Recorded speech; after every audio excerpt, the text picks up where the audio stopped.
இப்போ நம்ம பார்த்துக்கிட்டு இருக்கணும் நாள் இருக்குது. இந்த படம் லால் சலம் அன்றைக்கி இப்போ ட்ரெயினில் போட்டாங்க.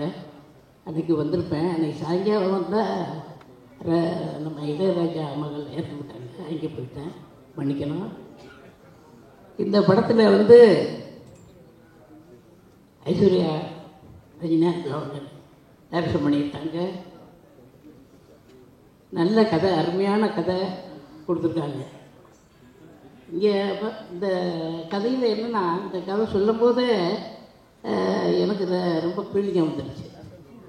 இந்த மாதிரி சொல்லும்போது இப்படி இந்த கதையில் என்ன எப்படி நடிச்சா அப்படின்னா எனக்கு இன்னும் தெரியல. ஆமாம், அதே மாதிரி இங்கே அத்தனை டெக்னீஷியனும் அருமையாக இதுக்கு ஒத்துழைச்சாங்க. இங்கே வந்திருக்கும் நம்ம பத்திரிகை நண்பர்களுக்கும் ஊடகங்களுக்கும் எனது மனமார்ந்த நன்றி. இன்னும் பேசணும்னா என்ன பேசுறது ஒன்றும் புரியல. ஐஸ்வர்யா ஏதாவது கேட்டாங்கன்னா சொல்லலாம். பத்திரிகை, ஊடகம், தொலைக்காட்சி, இணையதள நண்பர்கள் ஒவ்வொருவருக்கும் என்னுடைய மனமார்ந்த வணக்கங்கள், நன்றிகள். லால் சலாம் ரொம்ப வெயிட் பண்ணிகிட்ருக்கேன். 9ஆம் தேதி எப்போ வரும், முடிஞ்சால் 8ஆம் தேதி அமெரிக்காவில் போய் பார்த்துடலாமான்னு யோசிக்கிறேன். பட் விசா கிடைக்கல, இல்லைனா போயிட்டு பார்த்துட்டு வந்துடுவேன். அந்த பாஸ்போர்ட் இருக்குதுங்க. என் நண்பர்லாம் நிறைய பேர் இருக்காங்க. விஷ்ணு சால்பதர் பாஸ்போர்ட் இன்னொன்றுமே எனக்கு ஞாபகம் வருது. இல்லை பாஸ்போர்ட்டில் ஒருத்தர் அப்படியே என்ன பண்ணிட்டாங்க, நம்ம திவாகர் அவங்க வீட்டில் பாஸ்போர்ட்டில் பின்னாடி கத்திரிக்காய் 1/2 கிலோ, வெங்காயம் 3/4 கிலோ டைரி நினச்சி எழுதி வச்சுக்கிறாங்க பாஸ்போர்ட்டு. அந்த ஞாபகம் வந்துச்சு எனக்கு. அப்புறம் திருப்பி அனுப்பிச்சி விட்டாங்க ஒரு ஏர்போர்ட்டில் போயிட்டு. சாரி மேம், நீங்கள் இன்ட்ராக்ட் பண்ணுறீங்க நான் படம் ரொம்ப எதிர்பார்த்துட்ருக்கேன். லைஃப்பில் எனக்கு ஒரு முக்கியமான படம். தலைவர் சூப்பர் ஸ்டார் ரஜினி சார் கூட நம்ம நடிக்கிறோன்றது ரொம்ப ஒரு பெரிய விஷயமா இருக்குது. அது எனக்கு ரொம்ப இப்போ கூட கனவு மாதிரி இருந்தது. ரொம்ப பிரம்மாண்டமாக எடுத்திருக்காங்க படத்தை. ஐஸ்வர்யா மேம்க்கு ஒரு நன்றி சொல்லணும்.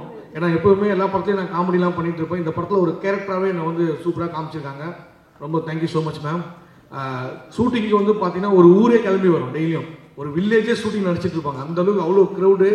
சில பேர்லாம் அந்த தேர் திருவிழா சாங் எடுக்கும் போதெல்லாம் சாமி ஆடினாங்க அப்படியே அங்கேயே. அவங்கள கண்ட்ரோல் பண்ணுறதுக்கு போயிட்டு இவ்வளோ பேர் 10 பேர் ஆடுறாங்க, அப்படியே கும்பலாக ஆடுறாங்க சாமி. அந்தளவுக்கு ரொம்ப லைவாக இருந்தாங்க ஷூட்டிங்கை. ஒரு ரொம்ப நல்ல ஒரு எக்ஸ்பீரியன்ஸு. ஷூட்டிங் முடிஞ்சோடனே ஏதோ காலேஜ் முடிஞ்சு வீட்டுக்கு போகிற மாதிரி ஃபீல் ஆகிடுச்சு எனக்கு. ஏன்னா இது முடிஞ்சிச்சு அப்படின்ட்டு. அந்தளவுக்கு ஒரு நட்பு எல்லாருக்கூடையுமே. விஷ்ணு சால் பிரதர், விக்ராந்த் பிரதர். விஷ்ணு சால் பிரதர் பார்த்தீங்கன்னா உண்மையிலேயே அவங்க 2 பேருமே கிரிக்கெட்டில் பெரிய லெவலில் அவங்களுக்கு இருக்கிற பொட்டன்சியல் பார்த்தீங்கன்னா இந்தியன் கிரிக்கெட் டீம்லேயே ஆடுற அளவுக்கு பொட்டன்சியல். அந்தளவுக்கு சூப்பராக இருந்தாங்க கிரிக்கெட்டு. பட் நம்ம ஏதோ வீட்டில் கிரிக்கெட்டு விளையாடிட்டு இருக்கோம். ஆனால் கற்றுக் கொடுத்தாங்க எனக்கு எப்படி பண்ணணும், போலிங் எப்படி போடணும் எல்லாம் சொல்லி கொடுத்தாரு. சொல்லி கொடுத்ததே இல்லாமல் என்னை வச்சு செஞ்சாங்க ஃபுல்லாங்க. மேட்ச்சில் செஞ்சு எங்கெல்லாம் பால் ஸ்பீடாக வருமோ வேகமாக வருமோ அங்கெல்லாம் போய் நம்ம நிற்க வைக்கிறது. அவர் விக்ராந்த் இருக்கார் பார்த்தீங்கன்னா கரெக்டாக அடிப்பார். நான் எங்கேயாச்சும் ஓரமானா கூட கரெக்டாக என்னை பார்த்து அடிப்பார். அந்த மாதிரிலாம் ஜாலியாக ஃபன் பண்ணிட்டு இருந்தாங்க. அப்புறம் தம்பி ராமையா சார் கூடலாம் நடிக்கிறதுலாம் ஒரு பெரிய கிஃப்ட் எனக்கு. செந்தில் சாரோட எக்ஸ்பீரியன்ஸ் தான் அவர் நிறைய சொன்னார். Thank you so much sir. Senthil sir, Munnar Ramesh அண்ணன், நம்ம விவேக் பிரசன்னா பிரதர், அவர் வேறு லெவல் பர்ஃபார்மரு, நிரோஷா மேமு, நம்ம திவாகர், நிறைய நடிகர்கள் ஒரு யூனிவர்சிட்டிக்குள்ளே போன மாதிரி இருந்தது. ஒரு ஃபிலிம் யூனிவர்சிட்டிக்குள்ளே போன மாதிரி இருந்தது எனக்கு. அவ்வளோ ஆக்டர்ஸு, நம்ம சினிமாட்டோகிராஃபர் விஷ்ணு ரங்கசாமி சார் எல்லாமே அவங்களோட அந்த எக்ஸ்பீரியன்ஸை நான் கொஞ்சம் கற்றுக்கிட்டு வந்திருக்கேன் அவங்ககிட்டலாம் சினிமாவை. ரொம்ப ஹாப்பியாக இருக்குது. எனக்கு என்ன பேசுறது தெரியல உண்மையிலேயே. மேம் பார்த்தீங்கன்னா மேம் இங்கிலீஷில் நிறைய பேசுவாங்க, நம்மளுக்கு புரியாது. அதுவும் வேறு கொஞ்சம் சவுண்டு கம்மியாக பேசுவாங்களா, என்ன சொல்கிறாங்கன்னு தெரியாது. தகவல் வேர் இஸ் லிவிங் நாங்கள் லிவிங்ஸ்டன் சார் கேரவனில் இருக்கிறாருன்ட்டேன் நான். அப்புறம் தான் விஷ்ணு சார் சொன்னார், அது லிவிங்னா உங்கள் வீடு எங்கே இருக்குன்னு கேட்டாங்க. அந்த மாதிரிலாம் நிறைய நடக்கும். ஸோ அதனால் சொன்னேன். படம் ஒரு சூப்பரான ஒரு ஃபேமிலி என்டர்டெயின்மெண்ட்டு. கண்டிப்பாக எல்லாருமே ரசிப்பாங்க. ரொம்ப அருமையாக படம். மியூசிக்லாம் ரகுமான் சார் கலக்கிட்டார். அந்த ஜலாலி சாங்லாம் எங்கள் வீட்டில் குழந்தைங்களாம் போட்டு ஒரு 10 முறை கேட்டுக்கிறாங்க டெய்லியும். அந்தளவுக்கு அந்த சாங்கை பார்த்தோன்னே அவ்வளோ ஃபயராக இருக்குது. தேர் திருவிழா சாங்கும் சரி, அப்புறம் நம்ம இந்த சாங்கு ஏப்புள்ள உண்மையிலேயே ஹீரோ ஹீரோயினுக்கு ஒரு சாங்கு. அந்த சாங்கில் என்னையும் நடிக்க வச்சிங்க. Thank you so much ma'am. Aishwarya ma'am, Dinesh master அப்புறம் விஷ்ணு விஷால் பிரதர். அந்த சாங்கில் என்ன வந்து ஒரு 2 பேர் ரொமான்ஸ் பண்ண இடத்துல நம்மளுக்கு என்ன வேலை, பட் நம்மளே வச்சு ஒரு நல்லா தொடர்ந்து வந்திருக்கு படத்தில். தேங்க்யூ ஸோ மச், ரொம்ப நன்றி, ஒவ்வொருத்தருக்குமே நன்றி. Thank you so much ma'am. படம் எப்போ 9ஆம் தேதி ரிலீஸ் ஆகுது, ஸோ படத்துக்காக வெயிட் பண்ணுறேன். ஒரு அற்புதமான ஒரு கண்டென்ட்டை இன்றைக்கி கிரிக்கெட்டை தவிர்த்து விட்டு இளைஞர்கள் கிடையாது. ஸோ இளைஞர்களுக்கு இந்த படத்தில் தீனி இருக்கா அப்படின்னா ரிப்பீட்டட் ஆடியன்ஸுக்கான மெட்டீரியல் உள்ள நிறையா இருக்குது. காரணம் வெறிகொண்டு பார்க்கக்கூடிய இந்த கிரிக்கெட்டினுடைய ஆட்டங்கள், அதில் நடக்கக்கூடிய எமோஷன்ஸ். சரி, ரொம்ப நாட்களாக குழந்தைகளை அழைத்து கொண்டு தியேட்டருக்கு போவதற்கான சூழ்நிலை கொஞ்சம் இல்லையே அப்படின்ற ஒரு ஏக்கத்தோடு இருக்கக்கூடிய அந்த ஃபேமிலி ஆடியன்ஸுக்கு நிறைய எமோஷன்ஸ் வந்து உள்ளே கொட்டி கிடக்கு. அதுவும் இப்போ சமீபத்தில் பார்த்துட்டிங்கன்னா தமிழ்நாட்டில் நடக்கவே நடக்காது. இந்து, முஸ்லீம், கிறிஸ்துவ ஒற்றுமை என்பது இங்கே பின்னி பிணைந்திருக்கு. ஒரு ரீதியாக இருக்குது. இங்கே மதங்கள் 3ஆக இருக்கலாம், மனங்கள் ஒன்றாகத்தான் இருக்கிறது. ஸோ அந்த வகையில் நான் அன்றைக்கி சொன்னதான் சொல்லுவேன். 22ஆம் தேதி அயோத்தியில் ஒரு அற்புதமான நிகழ்வு நடந்தது. இஸ்லாமியர்கள் உட்பட அனைவரும், குறிப்பாக பார்த்துட்டிங்கன்னா நடிகர் சங்க தலைவர் நாசர் சார் முதற்கொண்டு அதற்கு வாழ்த்துக்கள் தெரிவிச்சிருப்பாங்க, பார்த்துருப்பீங்க. அன்றைக்கி சூப்பர் ஸ்டார் சொன்னதான் ஒரு வழி பாதையில் 3 பாதைகள் அப்படின்ற ஒரு அற்புதமான ஒரு கதையை சொன்னாங்க. அன்னைக்கு ஒரு இந்தியாவில் ஒரு இஸ்லாமிய சகோதரிக்கு ஒரு ஆண் குழந்தை பிறந்தது. அந்த சகோதரி அந்த குழந்தைக்கு ராம் ரஹீம் அப்படின்னு அற்புதமான பேர் வச்சாங்க. அந்த சகோதரியுடைய உள் உணர்வு தான் இந்த படம் முழுக்க கொட்டி கிடக்கு. இந்த படத்தை பார்க்கிற பொழுது ஏதாவது ஒரு பிரச்சனை பண்ணுவதற்கான கண்டென்ட் உள்ளே இருக்குமா, தேடி பார்த்தாலும் கிடைக்காது. எல்லா வழிகளையும் நியாயப்படுத்தக்கூடிய உணர்வுகளை அன்பு தம்பி விஷ்ணு கொடுத்த கதைக்கு அற்புதமான ஸ்கிரீன்ப்ளே பண்ணி பாப்பா ஐஸ்வர்யா ரஜினிகாந்த் வந்து இயக்கியிருக்காங்க.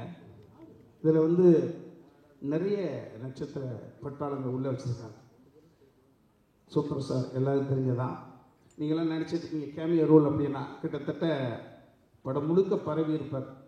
கேமியோ ரோல் தான், ஆனால் படத்தை உள்ளே வந்து பார்ப்பதற்கு தலைவரோட ஆடியன்ஸுக்கு உள்ள மெட்டீரியல் இருக்கா, தீனி இருக்கா, உள்ளே கொட்டி கிடக்கு. இயக்கியது அவருடைய மகள், விட்டுருவாங்களா? ஸோ அந்த வகையில் எனக்கு அண்ணன் செந்தில் அண்ணன், உயரத்தை மீறி வளர்ச்சி தொடர்ந்து கொண்டிருக்கக்கூடிய அன்பு தம்பி விவேக் பிரசன்னா, வளர்ந்து வரக்கூடிய இம்சை போல் தெரியக்கூடிய ஆசைப்படக்கூடிய அற்புதமான தம்பி பழைய ஜோகு தங்கத்துறை, நிறைய பேருக்கு ஸ்பேஸ் கொடுத்து பண்ணியிருக்காங்க. அத்தனை பேரோட இன்ட்ராக்ட் பண்ணக்கூடிய ஒரு சூழ்நிலை கிடைச்சது. நான் தலைவரோடு அவர்களோடு இணைப்பதற்கான வாய்ப்பு இது வரைக்கும் 2-3 முறை வந்தது. தீனி கிடைக்கலன்றதுனால அந்த விஷயத்தை நான் தள்ளி வச்சேன். ஏன்னா ஒரு முறை கிடைக்கணும், கிடைச்சா அது நல்ல ஒரு தீனி இருக்கணும், அப்போ தலைவரோட பயணம் போகிறது நல்லா இருக்கும்னு நினச்சேன். ஸோ அந்த வகையில் ஐஸ்வர்யா பாப்பா வந்து அந்த ஸ்கிரிப்ட் அந்த என்னோடய கேரக்டர் நேரேட் பண்ணுற பொழுது ஒரு கையில் 2 மாங்காய் என்பதை போல் தலைவரோடும் நடித்தது மாதிரி இருக்குது, தலைவருடைய மகள் இயக்கத்தில் நடித்தது மாதிரியான ஒரு உணர்வு எனக்கு தனிப்பட்ட முறையில். இன்னொன்று, கடந்த 20-25 வருடங்களாக இதுதான்டா போலீஸ் அப்படின்னு சொன்னால் ராஜசேகர் சாருடைய துணைவியார் மரியாதைக்குரிய சகோதரி ஜீவிதா மேடத்தை கயிறு கட்டி இழுத்து கொண்டு வந்து ஒரு அற்புதமான ஒரு கேரக்டர் ஆர்டிஸ்ட்டை ஐஸ்வர்யா ரஜினிகாந்த் மீண்டும் ஒரு தமிழ் பதிவுகளுக்கு கொடுத்துருக்காங்க. என்னை போல தான் மரியாதைக்குரிய ஒரு 25 வருடங்களுக்கு முன்பு தமிழ்நாட்டு இளைஞர்களுடைய கனவு கனியாக இருந்த எங்கள் நடிகவேல் ஐயா அவர்களுடைய அருமை புதல்வி, ஆமாம், நிரோஷா அவர்கள் வந்து நீங்கள் எதிர்பார்க்காத ஒரு குணச்சித்திரத்தை ஓகே கொடுத்துருக்காங்க.